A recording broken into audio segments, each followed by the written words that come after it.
So even as a veteran adoptive mom, which I'm definitely putting that in quotes because I've really only been at this for 7 years, close to 8 years at this point.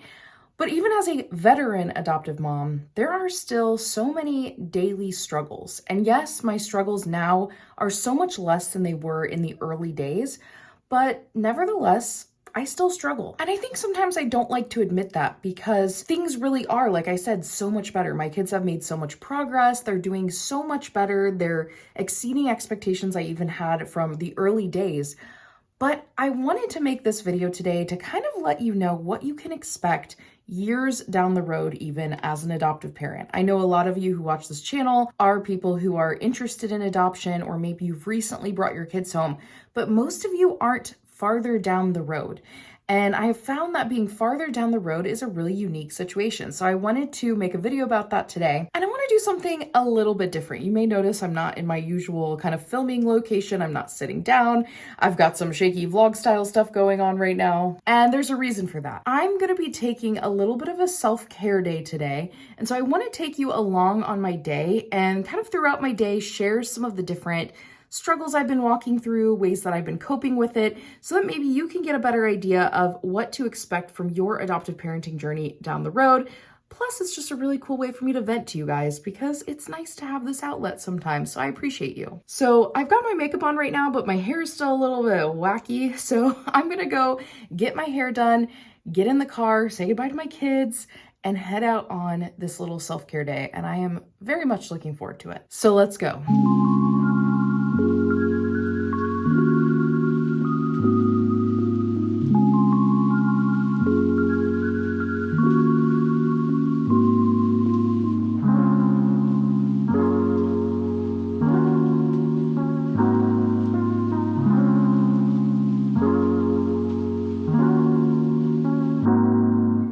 I'm all ready now. Hair's a little wet, but that's kind of normal. I sometimes let it partially air dry, but I'm all ready. I'm gonna go say goodbye to the dogs, say goodbye to the kids, make sure the kids know what they're supposed to do until my husband gets home in a little bit, and then I'm gonna head out to the car. And so next time I see you, we'll do our first little chat about some of the struggles that I've faced as an adoptive mom these days, you know, many years in. Oh, look at this dog. Sit. Shake. Good girl.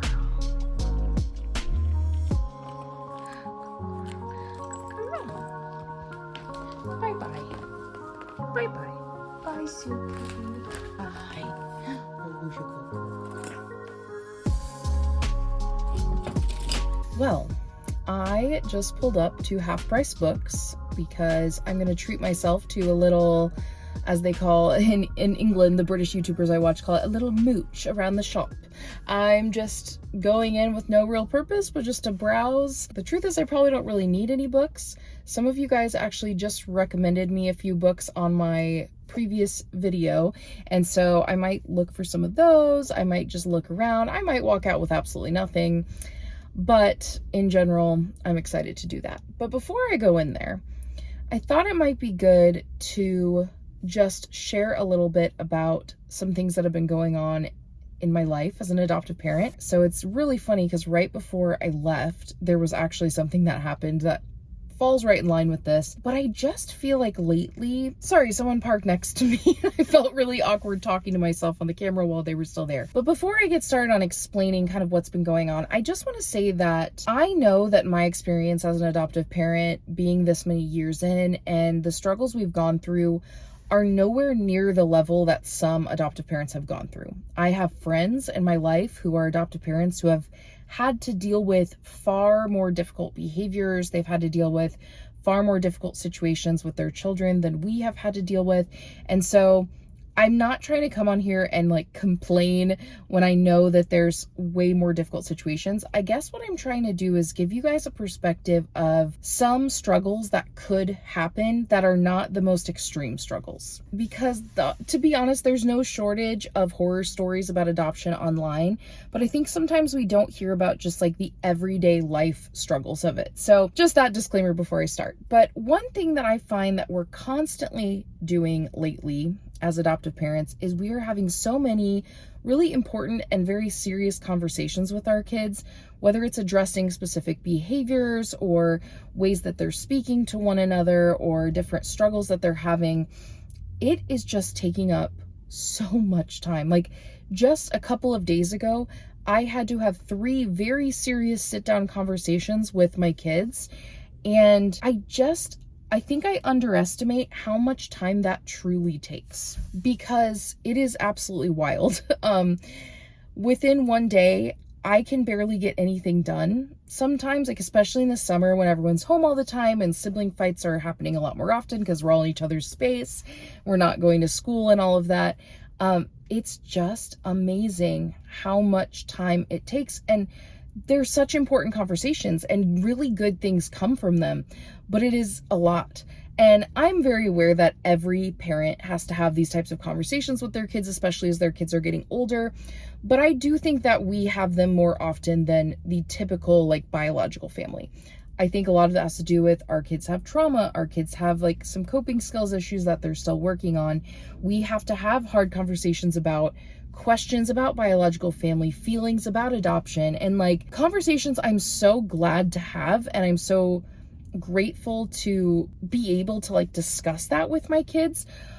But it just is a lot. It's a lot mentally, it's a lot emotionally. So that's something that's one of the struggles that we have had lately. And I'm sure if you are an adoptive parent, you can relate. I feel like early days, it was more like we didn't have those big conversations because we were so focused on the more explosive, big behaviors at the beginning. And now that we're all these years in, we're not having as many of those big explosive behaviors, which is amazing. But we now have a responsibility to help with these other types of issues and have those really good conversations and answer our kids really hard questions that they have for us sometimes. So that is just a struggle, like a daily struggle, nothing too crazy. But I will say it has taken up a lot of my time this summer. And as someone who's a mom working from home, because I am an adoption consultant, it has been a lot. My kids don't really understand that I still have work to do even when they're home in the summer. So it feels like lately I've just been either just been doing kid stuff and like making sure they have a great summer and taking them to do fun things and dealing with their conflicts and talking them through all these things, or I'm doing work. And it just has felt lately like there's no time for me. There's no time for fun. There's no time for relaxing. And so that's something that I am focusing on today. My husband encouraged me to get out, and so that's what I'm going to do. So why don't you come along with me into Half Price Books really quick, and I'm going to look around, and then we'll chat again in a little bit here.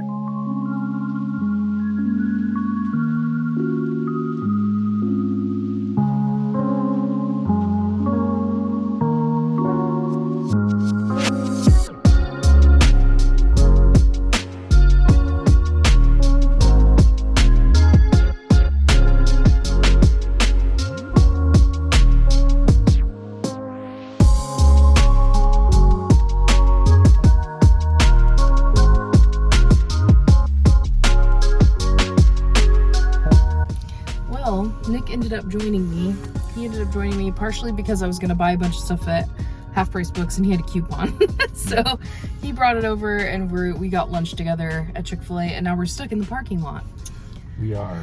Because it is that time of day where it's really, really busy here. So we figured we'd get on here, and I told Nick about how I'm talking about some of the struggles that we're currently facing being like 7 years into adopting and how they differ from early days. So maybe you can share something that you've noticed, like a struggle we face now that we didn't face before. And yes, he's going to do this while he's driving, so he's not going to look at you. Yeah. So as far as like something that's maybe different from the early days, maybe I don't have as much of a like a patience and a endurance built up for this, but you end up having to have a lot of conversations, things that, you know, talking them through things that the sense I get is that people who have biological children don't have to have as many of these conversations. This is literally what I just talked about earlier. Really? That's funny. Okay. Well, yeah. it's true though. Yeah, it just seems like there's a lot of like conversations where you have to pull them aside and do something, or like talk about something that you think they would have learned by now. And so and they're still really struggling with it. And so I think that's definitely one of the things that is hard. Well, and I think what you said about having a little bit less patience, like I think in the early days we were very, very patient because we were like, okay, they're new, they're adjusting, we kind of expect for things to not be that easy, we kind of expect for certain behaviors, and you're kind of like, obviously they're going through so much right now. And then you get like 7 years in and you're like, okay, like, can we be done with this now? Even though obviously the effects of trauma are still going to be there even after 7 years. Like, and really things have gotten so much better. But I think sometimes we have this like false expectation that things should be even better than they are now. So I definitely relate to that lack of patience. Like, I don't have the same level of patience maybe that I had in early days in certain ways, because I just, yeah. So you have to remind yourself that even though it's been a long time, the effects of trauma are still going to affect our kids, possibly even as adults, like most likely even as adults to some extent. And so being patient with that is, yeah, we have to remind ourselves too. So anyway, I just thought I'd bring Nick on here since he was here to kind of share his perspective. And I think it's really funny that we shared the same thing. Yeah. Because you can tell we've been talking about this.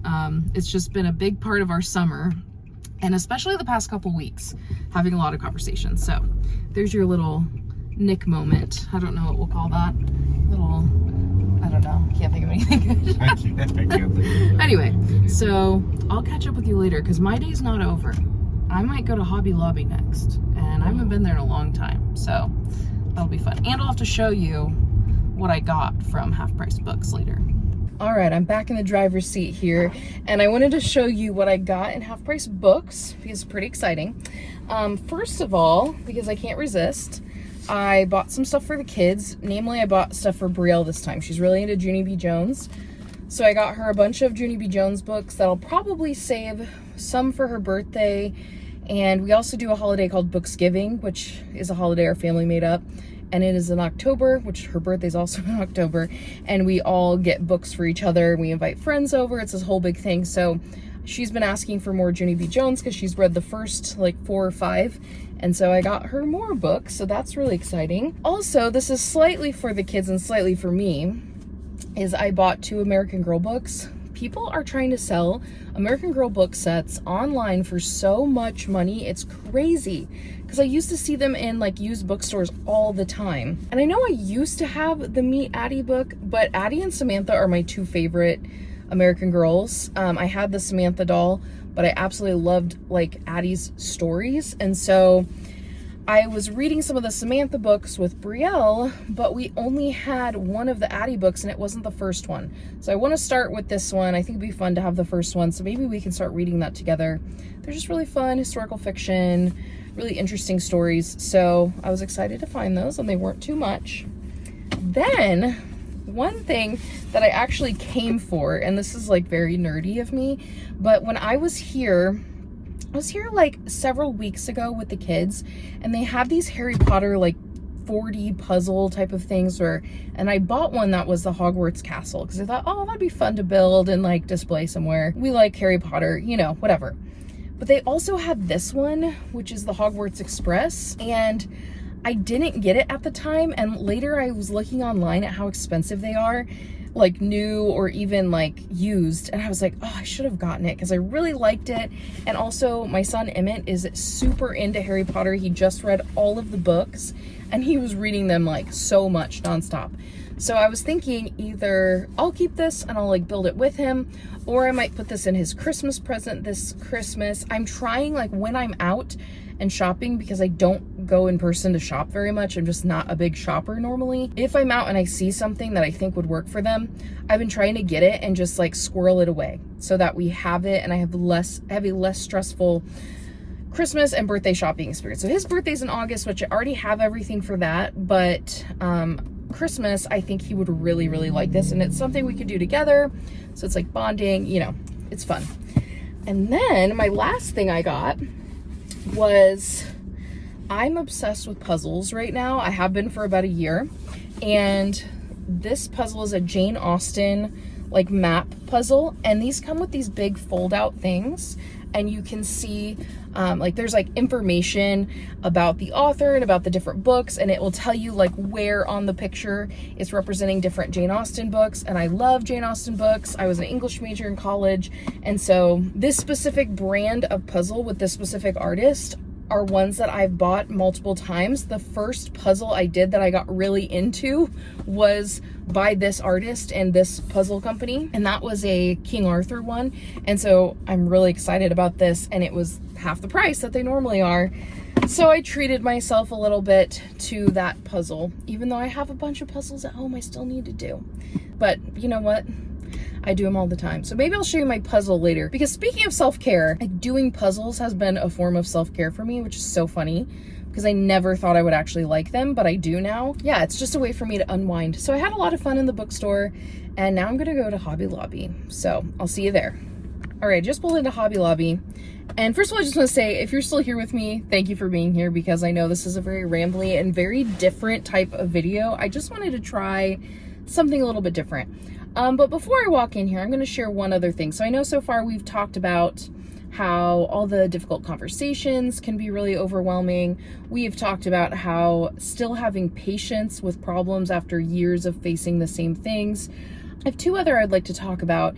And the first one is regrets and dealing with regrets. I think in general, for a lot of parents, we have regrets about ways that we've handled things. And now that I've parented for 7 years, and I have an 8-year-old, an almost 12-year-old, and a 16-year-old, I've had a lot of time to make mistakes and do things not the best way at times. And while I am overall proud of the way I've parented, and I know that I've learned so much over the years, I do look back at certain times of life and I go, man, I really wish I had either been more present during that time. I wish I had handled things differently. And so that is a really difficult thing to deal with. Like looking back and going, oh, maybe we should have started this service earlier, or maybe I should have gotten myself into therapy earlier so I could have handled things better and worked through some of my own stuff to then be more present for my kids. And I found that for me in those times, it is helpful to look back with some compassion on myself and realize where I was and the difficulties I was facing at the time are much different than they are now. And they were much worse then than they are now. And so I can, like, you know, they say hindsight is 20/20, and I feel like that is definitely true. I can look back now and go, probably would have been wise if I had done this instead of just trying to push through. But of course, I can say that now being on this side of everything. So that is definitely a struggle I have. But I try as much as I can to let those regrets impact the way that I move forward in a positive way. So if I regret that I wasn't as present, it's how can I be present today? How can I be present this week or this month? And instead of letting it bog me down and just feel terrible about myself for the things I couldn't do in the past or didn't do in the past, I'm focusing on, but how can I do those things now? So that is another like current struggle that I do deal with, but I feel like I'm in a good place with it. I can kind of remind myself of why it was a struggle, and I can also use that experience to help me move forward and help me make better choices as a parent now. So that is that struggle. I have another one, but I think I'm gonna go into Hobby Lobby first. So once I do that, I'll come back and I'll share that next one. Let's go to Hobby Lobby. Also, I parked far away so that I wouldn't have to have people watch me vlog, but it also works for me to get my steps in. So it kind of works out.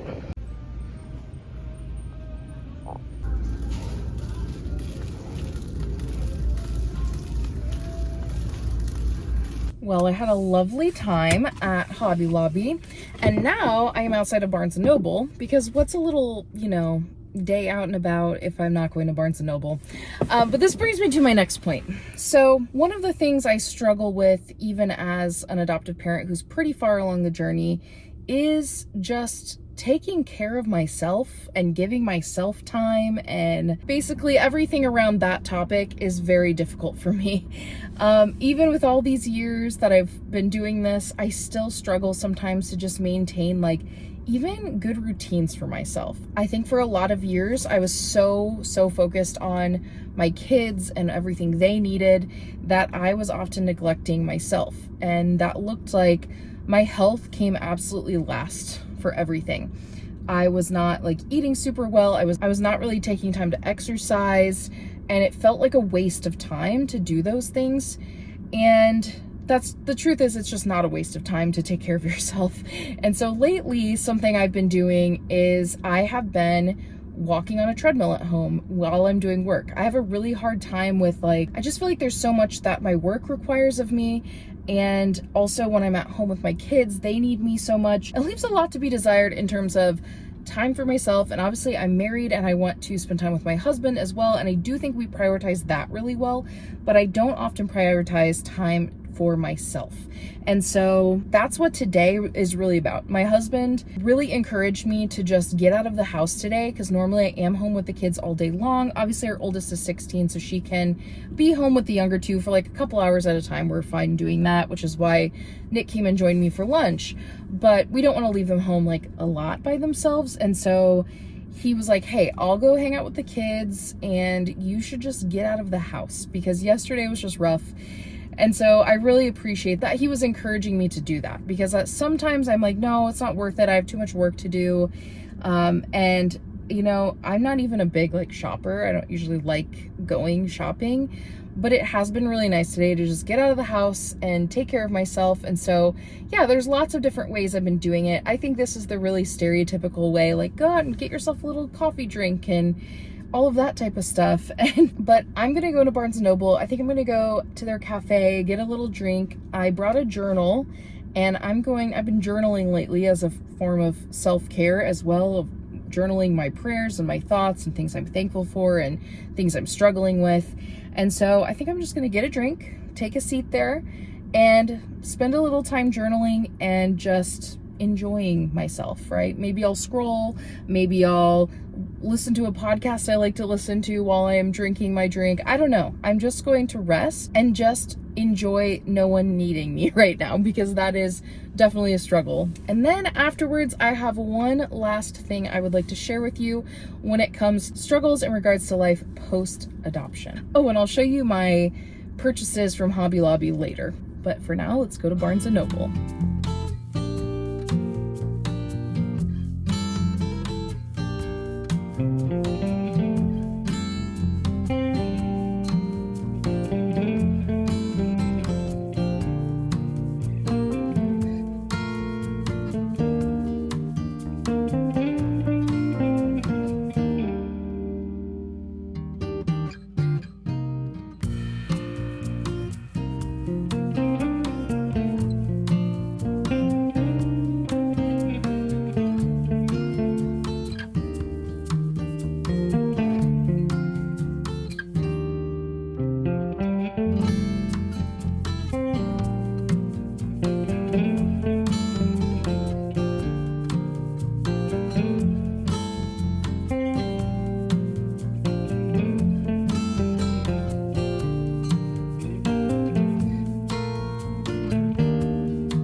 Welcome back to my car. Very exciting vlog when we're just in my car every single time. I just got out of Barnes & Noble. I did not buy anything. I was strong and I resisted, but I did look around, and it's always just fun to look around, I think. And I got myself a little drink and I sat down and I did some journaling, and it was just really relaxing. And then I was daydreaming about future vacations, because that's something I like to do. And yeah, just having a nice little time to myself. So I did say that I was going to share one last thing that is difficult about being an adoptive parent this far down the road. And I think this is an ongoing issue for adoptive parents, is just knowing what types of therapies or what types of like therapeutic support are important at which seasons of life for your kids. So early days, we had our kids in like everything, and they were in every activity and they were in every therapy like all at once. And it was just a lot. And we ended up stepping back for a little bit and taking a break from things. We had some bad experiences with therapists just like leaving with no warning. And so I've made a video about that in the past where we just didn't try. Now we're back doing some therapy stuff with our kids. And, you know, there are times where I think like, maybe I should have started this specific therapy earlier. Maybe I should have put my kid in occupational therapy, and I didn't. And, you know, again, that kind of goes back to the regret situation. But yeah, it's challenging to know like what supports my kids need when, if they really want to do it, if they're ready to do it, and like how much do I push them to try it and how much do I let them decide as they're getting older. So that's definitely an ongoing challenge, nothing too crazy, but again, I feel very blessed that we haven't dealt with the level of challenges that I know some adoptive parents deal with. And who knows what the future holds. We could really face difficulties when like my younger two kids hit their teen years, because a lot of times mental health issues come out at that time, and so it's hard to predict. So who knows what the future holds. Right now I'm grateful for how things are going. Our kids are doing amazingly well in so many ways. They've made so much progress, and it's just really cool. When I sit down and I think about it, I think me 6 years ago would not even believe how well things are going at this point. I know that me now looks back and thinks, man, how did I get through those early days? Like, those days were so hard. So if you are someone who's in those early days with your kids, just know it does get better. And I struggled so much personally early on as well. Just like, I didn't handle the adjustment super well at times. And it's just really cool to be this far down the road and see where we've come and have hope for where we're going next. So, and I know earlier I said I only had one more, but I actually still have one more. And I'm gonna wait and do that when I'm at home in a little bit. So I'm gonna take you home with me. I'll show you what I got when I was at Hobby Lobby, because I haven't shared that yet. And then I'll just take you through my evening and we'll see how the rest of the time goes. So let's go back and see the kids. Someone's a little excited that I'm home. I've already greeted you too. And you're still so excited. Pippa's napping. She's over there. Look at this doggy. She's so happy. All right, I am home now, and I wanted to show you what I got from Hobby Lobby. So first of all, I got this big basket, which I plan to use for my room to put clothes that are like not really dirty, but they're not clean to where I'm going to put them back in the closet. You know, like sometimes you rewear stuff. It's for things like pajamas I'm going to rewear, or sometimes I'll like put a shirt on for part of the day just to chill at home, and then I get more dressed up to leave home, and it's like not really dirty, but I'm kind of too lazy to hang it back up. And so I've been looking for a basket like that. So I was really happy to find it, because that's my current setup, and don't mind my vacuum here, but that's my current little basket that I just stole from another part of the house, and I need to return it to that part of the house. But I needed something a little bit bigger, and so I think this will be good. So you can see this is much bigger, and I think it will fit things really well. The next thing I got is this cute little dish drying mat. So I thought the pattern was really cute. And honestly, it kind of matches our laundry room. We have like daisy wallpaper from the 60s in there. But I thought this was cute, and I kind of needed a new one anyway. So this was like $3. I was like, yeah, it's coming home with me. And then I know I mentioned that Emmett is my son is very into Harry Potter right now. So I bought all this felt because I'm going to make cool pennant flags for his birthday party that are like, why can't I think of the house names? Like Gryffindor, Slytherin, Hufflepuff, and Ravenclaw. I'm going to make little pennant flags. I'll try to include a picture here of what I'm going for. So I bought a bunch of different felt colors for that. And then this was random, but I'm always on the lookout for like stocking stuffers even in the summer, because sometimes I feel like by the time stocking stuffers come out, they're all Christmas based. And I don't know about you, but I don't like to get people Christmas stuff for Christmas, because then Christmas is over by the time they get it. And I don't know if that's weird that I don't like to do that, but these were only $2 for a package, and it comes with 16 of them. And they were, yeah, $2. So I was like, this is a great little stocking stuffer. And then my kids can have little glow-in-the-dark stars on their ceiling, which I had as a kid and absolutely loved having them. So, and I feel like my kids have mentioned these before. We've never got around to getting them. So I picked those up while I was there. And yeah, so that was my little haul from Hobby Lobby, and I did not buy anything at Barnes & Noble. I resisted. But now that I'm home, I'm realizing I need to take my son to his school that he's starting at. So he's starting in 6th grade at a private school in our town. And so there's a uniform sale there today, and I want to go buy stuff while the people are there because it's just cheaper in person. You don't have to pay for shipping. So now I need to turn around, get the kids, and go to their school to buy some uniform shirts. So super exciting. That's where I'm going next. And in a little bit, I'll catch back up with you and talk about my last kind of current struggle as an adoptive parent. And you know what? Maybe I'll also end it with something that's really cool about this stage of being an adoptive parent, because I hate to leave you on a kind of down note. Obviously, I feel like this video has been somewhat positive about how things are as well, but I wanted to include that. Also, while I'm at it, I know I was talking about self-care. This is my little like workout station. So I've got this walking pad that has served me very well over a few years. And I bought this standing desk, and oh my goodness, it is so nice. I put my computer up here. I'm going to zoom out.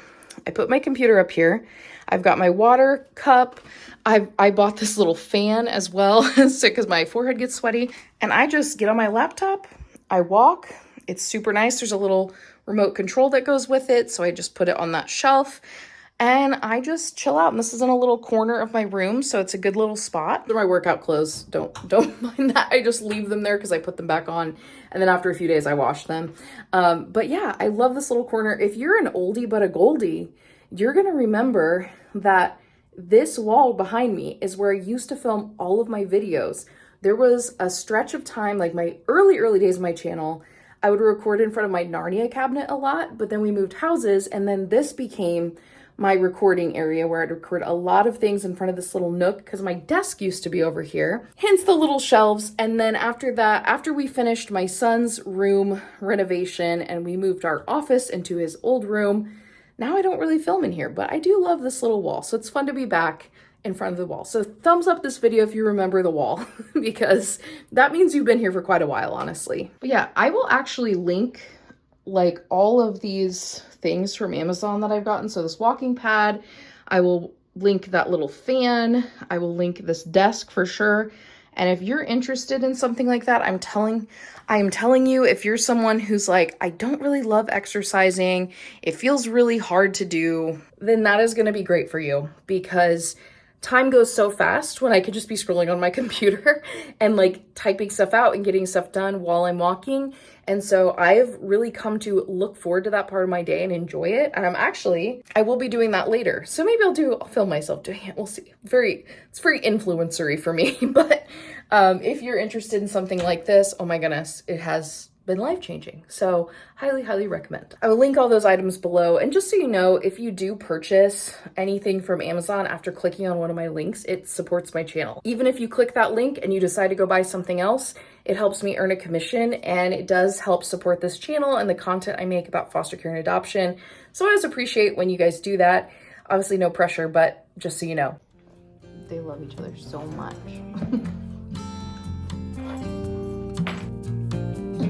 What are you doing?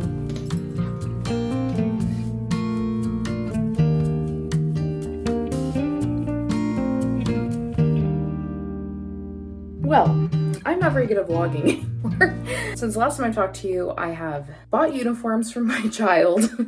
I walked for an hour on the treadmill. I made dinner. I did all sorts of stuff. I did some work. It was just a nice evening. So I'm getting ready to take a shower, and then you might have to wait till tomorrow for my last little piece of advice, because honestly, I'm kind of tired. So I will catch you in the morning and we'll finish this up. Well, you might be able to tell that it's not actually the next morning since I have a completely different length of hair now. It's been about a week since I made this video, and I was getting ready to edit it so I could, get it uploaded and show you guys, and I realized I didn't fully finish it.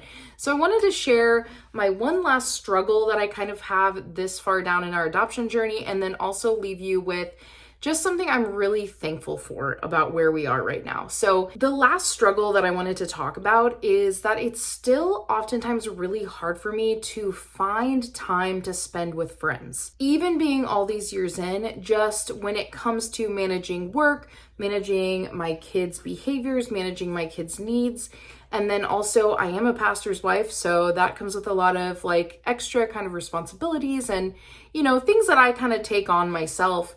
But I oftentimes feel like I'm not making time for community. I'm not making time for friendships.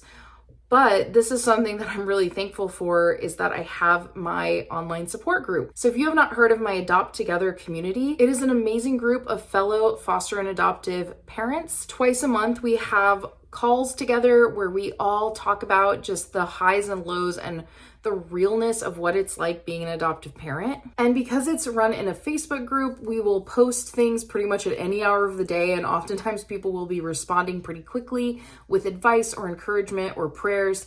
And so it's been really nice for me that despite the fact that it's often hard for me to find time to go hang out with a friend in person, being a part of this online community has been so amazing, even for me. And I'm the one running it, but I always tell the other people in the group, like, I learn so much from you guys as well. And I just feel like it's such a good community where we are all sharing what's going on. We're being very real, very vulnerable, very open with the struggles and the wins of adoptive parenting. So I say that, while I have a harder time maybe getting together with some of my adoptive mom friends in person, it's really nice to have this virtual community that's just at my fingertips. So I wanted to mention the Adopt Together community because we are actually getting ready to reopen. I have not opened the group up since, I don't even remember, honestly. I don't think I've opened it in 5 months almost. So it's going to open. The doors will be open for 1 week for new people to join, and then they will close again. And so if you want to join this community, you want an opportunity to learn more about it, you definitely want to sign up for the wait list, which there's a link in the description box below for you to join the wait list, so that as soon as I open, you will get an email with all the info and usually a special secret discount so that you are able to join this time around. I'll be talking more about this group in the upcoming weeks, but I just wanted to mention that right now while I'm thinking about it. But before we go, one more thing. Something I am just so incredibly grateful for about this season of life as an adoptive parent is being able to look back and see all that God has done and see all the ways our kids have grown, the ways that they've overcome, the ways that they've shown resilience, the ways that they've learned their own strengths and leaned into those strengths, the ways that they've worked hard to overcome struggles that they're going through. And I think sometimes as parents, we're often focused on what we still need to do or the growth we still want to help our kids accomplish. But it's so helpful for me when I just take a second and look back to where my kids were when they first moved in with us, to how far we've come, whether that's through building our bond together or just through my kids just being awesome and working really hard and being open and trying new things that are scary. It's just really cool to see where they are now versus then. So that's a really sweet part about where we're at as a family, 7 years down the road of adopting. So that is all for today's video. Thank you so much for watching all the way to the end. If you made it this far, I really, truly appreciate you, because I don't know how many people are gonna make it this far in the video. So if you made it this way, you're one of my people. Thank you so much. Don't forget to sign up for the wait list for the group. Just click the link in the description box below, and I will see you really soon with another video all about adoption and foster care. See you soon.